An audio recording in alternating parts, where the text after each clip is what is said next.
பிறை பார்ப்பதா இருந்தால் முதல் பிறை எப்ப பார்க்க முடியும்? மகரிபுக்கு பிறகுதான் பார்க்க முடியும். முதல் பிறைய அசர்ல பார்க்க இயலாது. ஏன்னா அது பிறைட் பத்தாது. சூரியன்லாம் மறைஞ்ச பிறகு அந்த ஒரு லேசான இருட்டு அப்பதான் தெரியும். அதுவும் என்ன ஆகும் கேட்டா ஒரு 20 நிமிஷம் மூணாம் பிறைய முதல் பிறையா பார்த்தோம்னா ஒரு 35 நிமிஷம் இருக்கும், டக்குன்னு மறைஞ்சிடும். இந்த 20, 25, 30 நிமிஷம் மட்டும் அது காட்சி தரும். சில நேரங்கள்ல 5 நிமிஷம் கூட காட்சி தரும். அது இப்ப மகரிப் தொழுத உடனே வேகமா பார்க்கணும். இந்த குறைந்த நேரத்தில் தான் அந்த தலைப்பிறையை பார்க்க முடியும். இப்ப தலைப்பிறை எது நம்ம பார்க்கிறோம்ல ஒரு பிறை, அது உண்மையில் தலைப்பிறை இல்லை. ஆனா ரசூல் ஸல்லல்லாஹு அலைஹி வஸல்லம் அதான் தலைப்பிறை என்று எடுத்துக்கொண்டார்கள். உண்மையில் அது தலைப்பிறையா? கிடையாது. அமாவாசை முடிந்த அடுத்த வினாடியே தலைப்பிறை பிறந்து விட்டது. அமாவாசை அன்னைக்கு தான் தலைப்பிறை.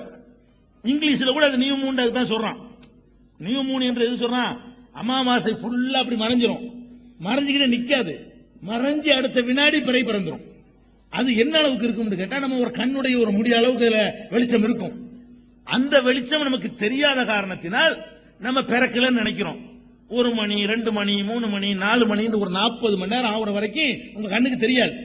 40 மணி நேரத்துக்கு பிறகுதான் ஒரு சைஸ் அடையும்.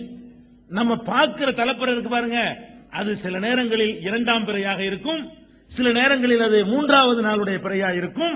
அதைத்தான் தலைப்பிறை என்று இன்றைக்கு நம்ம நினைத்துக் கொண்டிருக்கிறோம். இப்ப தலைப்பிறை எது நம்ம பார்க்கிறோம்ல ஒரு பிறை, அது உண்மையில் தலைப்பிறை இல்லை. ஆனா ரசூல் ஸல்லல்லாஹு அலைஹி வஸல்லம் அதான் தலைப்பிறை என்று எடுத்துக்கொண்டார்கள். உண்மையில் அது தலைப்பிறையா? கிடையாது.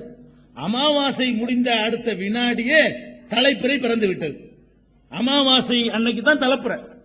இங்கிலீஷ்ல கூட அது நியூ மூன் தான் சொல்றான்.